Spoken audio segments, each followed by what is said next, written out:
every creepypasta has its purpose and story. But what about the other ones? Well, we're going to count down 10 of the most disturbing creepypastas of all time.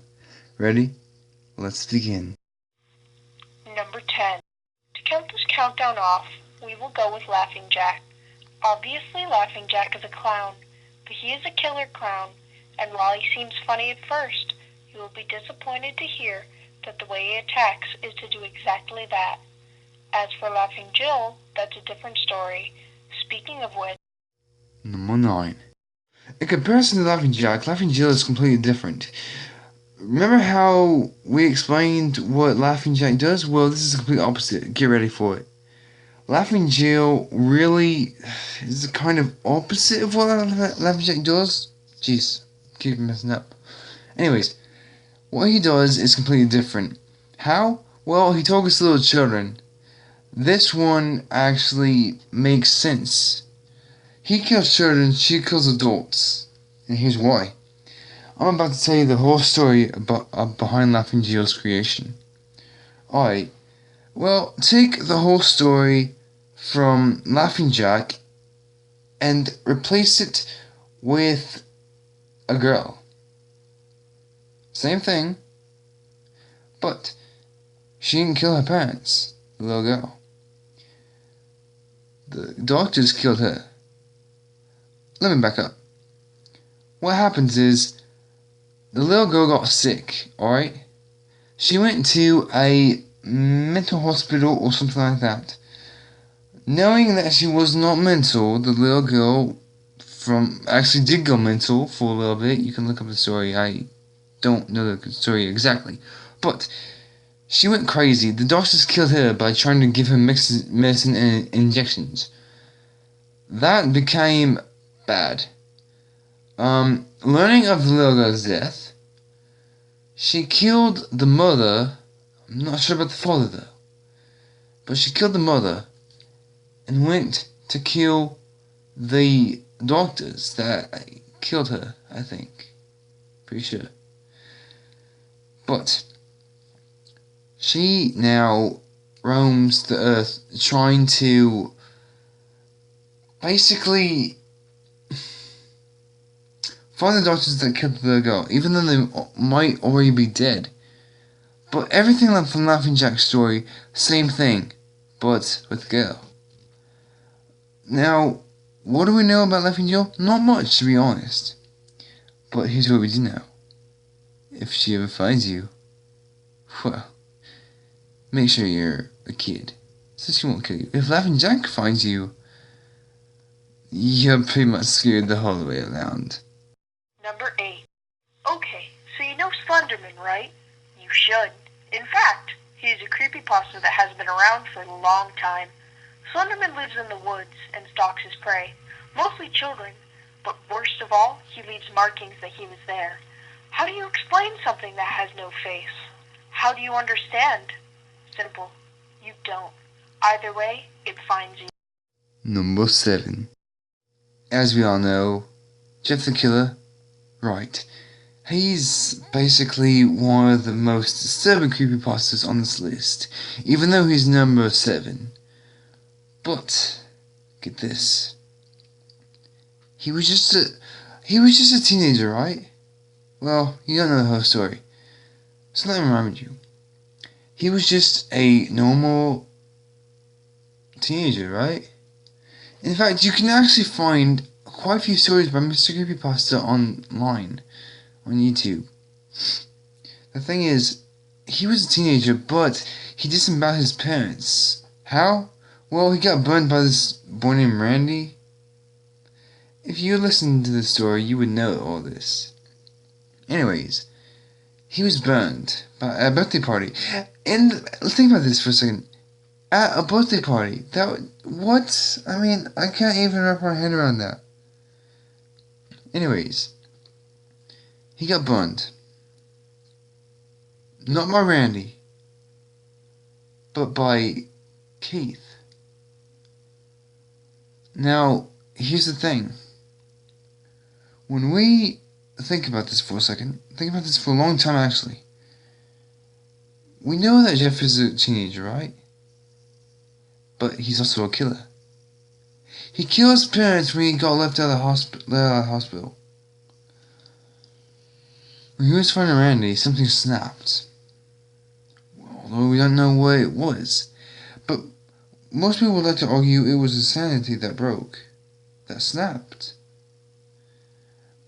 Now, what we don't know about Jeff. What is he kill? No one knows for sure. In fact, believe it or not, I would want to ask that. If he would at least tell me the answer before I died, before he killed me, I would at least want to know. You know, a lot of people think that Jeff just kills for the fun of it. That could be the answer. But people don't know the exact reason why he does. But just think about this for a second. If you were actually a friend of Jeff's, not Jane, because that's just bad, what does she do? She saves people. But we're gonna let my assistant take over. Would you mind? Anyways, before that, Jeff kills. But speaking of which, the complete opposite. Take over from here. Number 6. Time for a girl creepypasta. Jane the Killer. The complete opposite of Jeff. Jeff kills, right? Well, she does too, but she doesn't kill for the same reason Jeff does. She kills to save people from the suffering that Jeff will put them through, and not burn them like he did to her. Number 5. Alright, we all know themselves, right? Well, if you don't, this one is for you. Ben drowned. He was a little kid that loved to play Legend of Zelda Majora's Mask. Well, here's where it gets dark. How I say this? Well, I guess you could see why after I tell you this. See, I had this. Jeez. He drowned after he moved out of his old house. I'm not sure what the whole story behind this was, but he drowned, basically. Hence the name Ben Drowned. Still wearing that Legend of Zelda Majora's Mask costume. I mean, I can't even. I don't understand. This is one of the most creepypastas that I can't even decipher, and I know everything about creepypastas. Now, he wants people to know how it felt for him to drown. He wants them to drown as he did. And if you actually look on a channel called David Neer, on Ben's voice, original, I think, it shows you his real voice, and that becomes his main goal to basically show people what it was like to drown. And to be honest, every time I hear this, it's just amazing, and it's just so sad that he drowned though. I mean, I just can't believe it. It's just, I don't believe what I hear sometimes, even from Mr. Creepypasta. I don't know, but anyways, we're moving on. Number 4. This one you might like to hear. Clockwork is a killer, but she wasn't born like this. But none of them were either. Anyways, the story goes that she drew gory pictures and she lost her boyfriend because of it. Her father would always beat her, and her mom would try to stop him, but couldn't. Natalie is now known as Clockwork after she cut her own eye out. Why did she do it? Well, that's for another day. Number 3. This one is a little girl named Sally Williams. Well, you might have known this from one of my earlier videos. Basically, what Sally is, well, she's basically the darkness within. She is your greatest fear. She is what her Uncle Johnny made her. Let's see, what else? She got hurt by her Uncle Johnny by playing a game. Apparently he was trying to make sure she played the game right, but apparently, according to him, he didn't mean to kill her. He was just trying to make sure she played the game right. That's not completely true. In fact, it's not true at all. He just didn't want to get killed by her. That reminds me of someone. Anyways, what happens here is Johnny tried not to get killed by her, and, well, let's just say Sally knows what to do, and that is basically kill everyone in her family, or just Johnny, either way. But Laughing Jack, well, I guess they know each other, but, you know, Laughing Jack kind of kills little children. I'm not sure if that would work for her, because she's already dead, and she came back. And I don't have anything to add to that. And I doubt any of my other people, I doubt any of the other channel does either. So, without further ado, next. Number 2. Not much is known about Hoodie, except that he is brothers with Masky, and his real name is Brian. As for Masky, we'll get to that.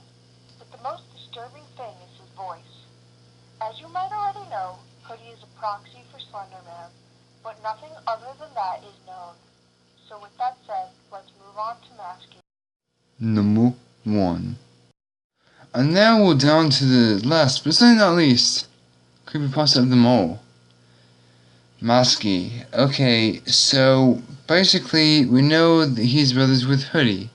We already just explained that. But what's his real name? Well, his real name is Tim.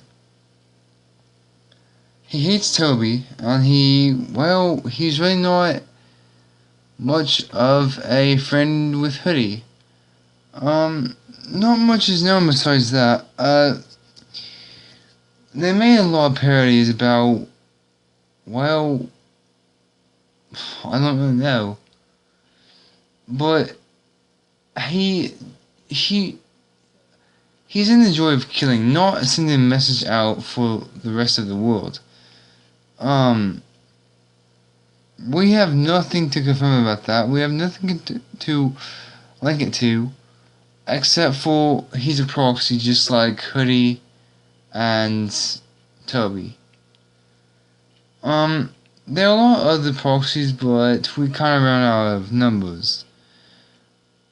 There are quite a bit of proxies that we don't know about, like Kate or other people. We simply need to know why there are proxies and why they even exist. I guess Thunderman just got a little bored of killing people. Although, that is debatable. So, I hope you guys enjoyed this video. If you did, please like me, if you don't care. And as always, peace.